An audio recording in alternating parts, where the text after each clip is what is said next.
I found my initial inspiration for writing the score that became the Lord of the Rings Symphony in the words of Professor Tolkien. Over the 4 years I spent composing the piece, his book was always open upon my desk. Tolkien's book has been translated into 40 languages in the last 50 years, and it's one of the most well-loved pieces of literature from the 20th century.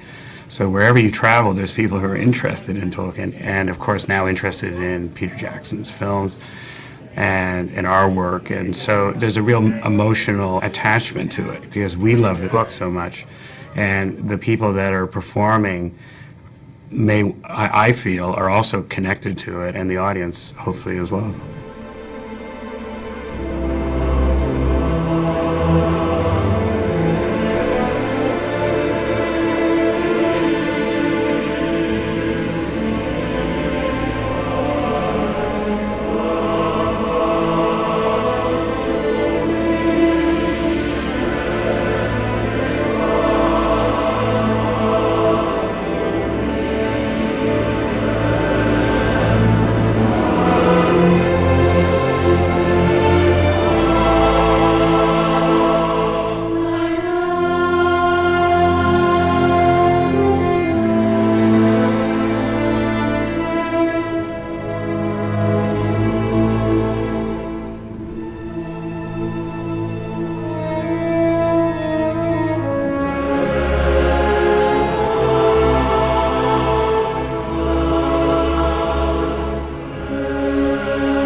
As I travel to different cities to perform the symphony, there are hundreds of people involved in the performance.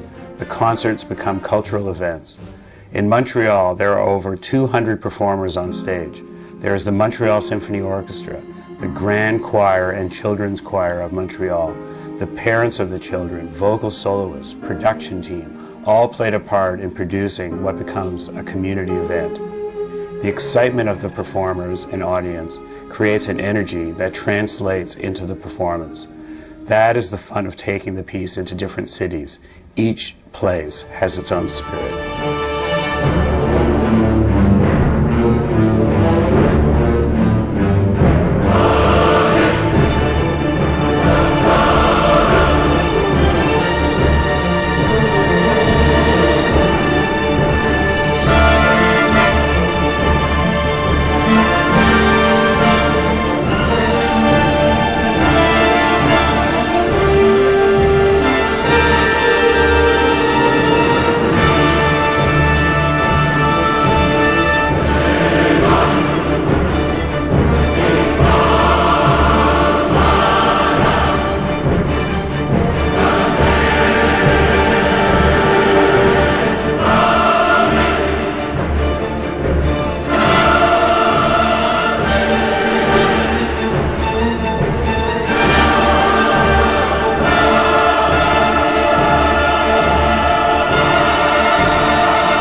The screenplay of Peter Jackson, Fran Walsh, and Philippa Boyens, along with the visionary images created for the film, inspired everyone working on the project. In the case of The Lord of the Rings, everybody working on the films came together. It really was a true fellowship, and I would say the major theme of the work was friendship and fellowship. The movie is a sum of all of our individual efforts, creating something more than we could have on our own.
your many dwarves, your thousands of souls, and it's very rough and it should be very primal. And then on Monday, it just needs to be very aggressive.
Performing the Lord of the Rings Symphony in a concert setting allows the audience to enjoy the music from the films in a unique and personal way.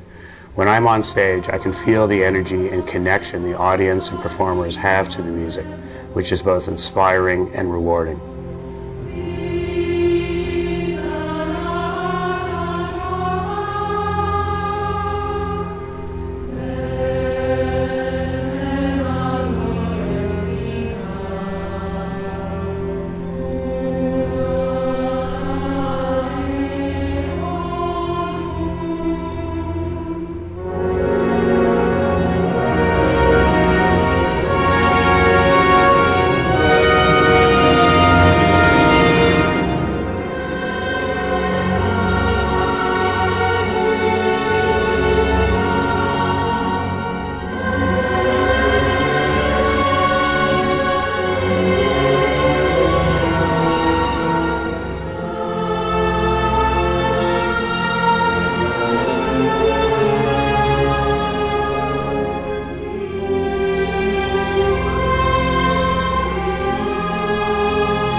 The Lord of the Rings is considered one of the most complex fantasy worlds ever created. In writing this, Tolkien shows contrast between cultures. The music for the elves is scored primarily for women's voices. Rivendell was created to show a place of higher learning and timelessness, whereas Lothlorien is mystical and exotic. For Isengard and the orcs, there was a 5-beat rhythm played on steel plates, Japanese taiko drums, and metal chains on strings inside a piano. These sounds emphasize the industrial might of Middle-earth.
breaking of the fellowship is a very emotional part of the Fellowship of the Ring. It tells the story of the tragic death of Boromir, Frodo's decision to go forward with the burden of the ring, and Sam's courage to stay with him.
For Gollum, who was once a hobbit, I wanted to bring an instrument along from the Shire.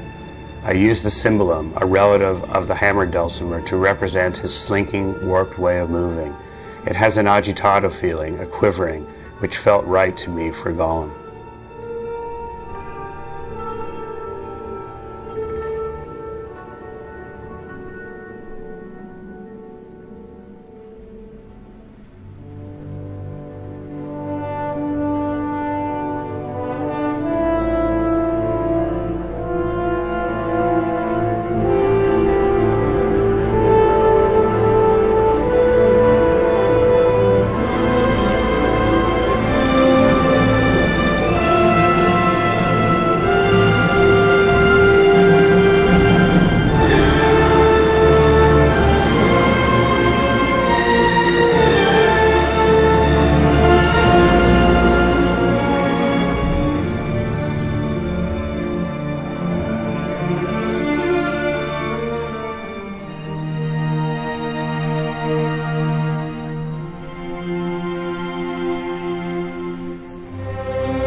Playing the music from the films in a concert form naturally evokes the imagery from the movie.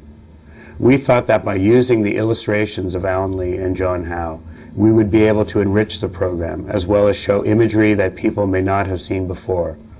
They are beautiful to look at, and when you hear the music, it takes you back to the scene in the film.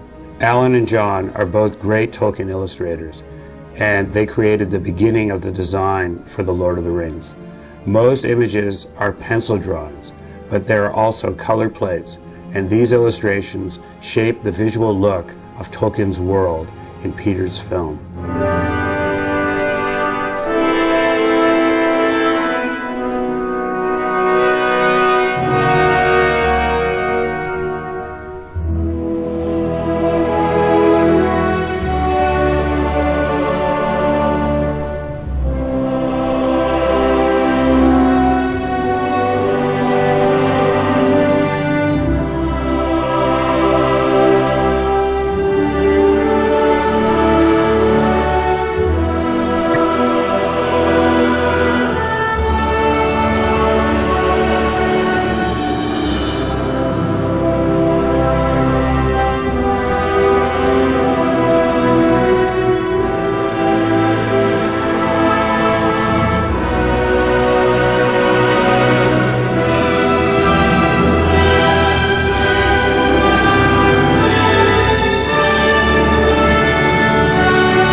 The Lord of the Rings films tell a story, and the music describes the world surrounding that story.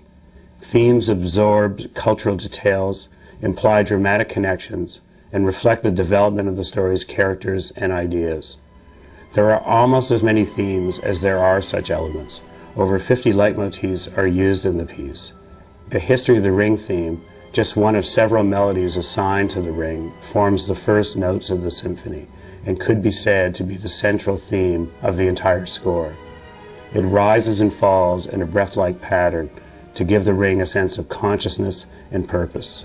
Themes interweave and develop throughout the symphony, existing in a constant state of flux. The bold fellowship theme is first heard in its entirety when the 9 heroes are assembled at Rivendell. It fragments as the fellowship is broken, then is gradually remade as the story proceeds towards its conclusion.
This is a concert piece based on over 11 hours of music that I wrote for the Lord of the Rings trilogy. John Moucheri and I took the composition from the piece and edited it into a 2-hour symphony. It was actually quite heartbreaking leaving out certain things, but we knew that we had to. Our goal was to tell the story in a narrative way.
The essential thing is that we're dealing with a high level of musicianship. The coming together of myself as the conductor and the orchestra and the chorus, that all happens very quickly. It's only like in a day or two, and then the concert.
The singing in the symphony is using all the Tolkien languages of Quenya, Sindarin, which is the Elvish, and Drunaic. There's Black speech, there's Dwarvish in Moria, there's Old English as well in Rohan. So by using the languages, I shaped the symphony actually to the 6 books of the Lord of the Rings trilogy.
The architecture and structure of writing the piece is such that moment by moment, bit by bit, you knew you were going to reach the iconic moment when the ring was going to be destroyed.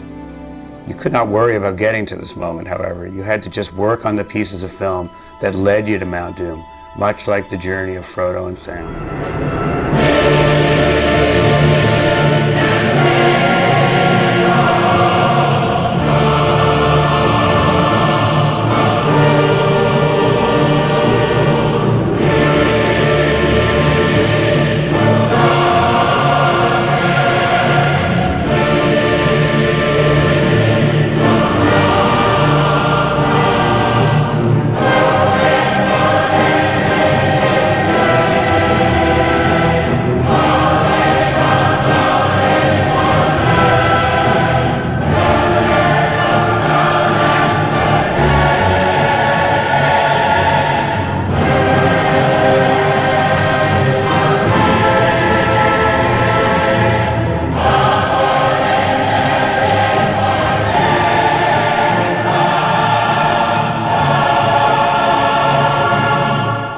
Though the symphony is a modern work, I composed it in a 19th century structure to give a sense of history. Middle-earth is 5,000 to 6,000 years ago. Peter and Fran and I wanted to create the feeling of opera in The Lord of the Rings and let the music play at the emotional heart of the story. Gestures and movement in the story and the music were created to reflect the beauty of classic opera.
As the hobbits have evolved through their journey, I also wanted to show a sense of evolution of sounds.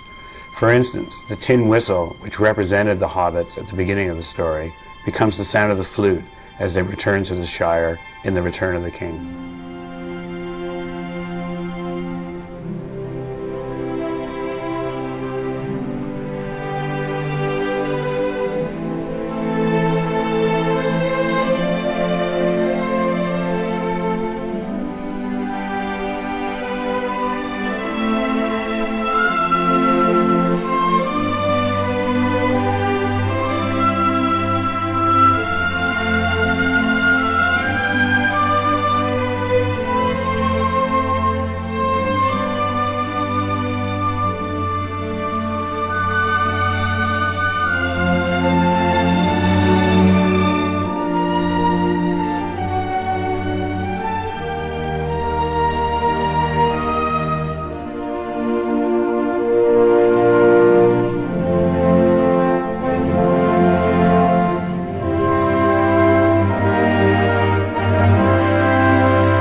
being back in front of an audience is a fantastic feeling.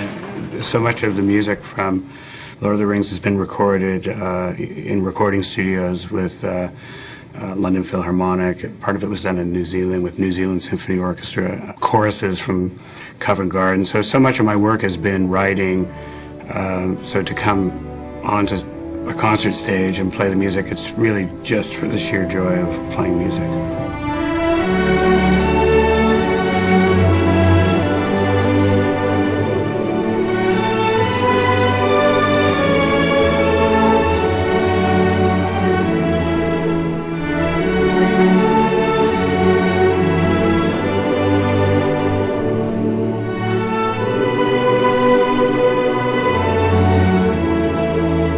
Returning to the Shire is a central element of the story in The Lord of the Rings.